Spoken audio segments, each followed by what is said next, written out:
আমরা হালুয়াঘাট বাজার দেখলে খুশি, আমরা ভিন্ডুরা বাজার দেখলে খুশি, নাকি বলেন আপনারা?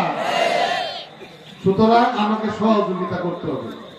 আমরা চিহ্নিত করতেছি কোন কোন জায়গাগুলো বেশি গুরুত্বপূর্ণ। ইতিমধ্যে আমাদের প্রধানমন্ত্রী খাল খননের উদ্যোগ নিয়েছেন এবং বিভিন্ন উপজেলায় ইতিমধ্যে খালের তালিকা চলে আসছে। কার্যক্রম যেগুলো হচ্ছে এগুলো জনগণের কল্যাণের জন্য হচ্ছে এবং আমি ব্যক্তিগতভাবে চেষ্টা করব, আপনারা এটাই আস্থা এবং বিশ্বাস আছে, সরকারি বরাদ্দের কাজ যদি আমরা সঠিকভাবে করতে পারি, এই 5 বছরে যদি আমি বরাদ্দের কাজ ঠিকভাবে করি, ইনশাল্লাহ বিগত 17 বছরের চেয়ে বেশি কাজ হবে ইনশাল্লাহ। আপনারা, আমি আর বক্তব্য দীর্ঘায়িত করবো না। সম্মানিত অতিথি উনি আসছেন কষ্ট করে অনেক রাত্রে, ওনাকেও আমি আমার ব্যক্তিগত পক্ষ থেকে ধন্যবাদ জানাই।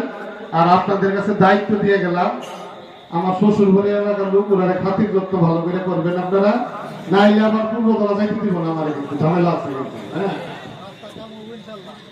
আর আপনাদের এই যে দাবি দাওয়া গুলা করছেন, আমি আসলে জবান দিয়ে আটকে যেতে চাই, আমি আপনাদের কাজের মাধ্যমে সেটা পরিচয় দিতে চাই।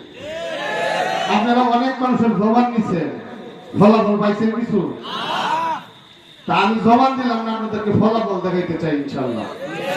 কি আস্থা বিশ্বাস আছে তো মানুষের?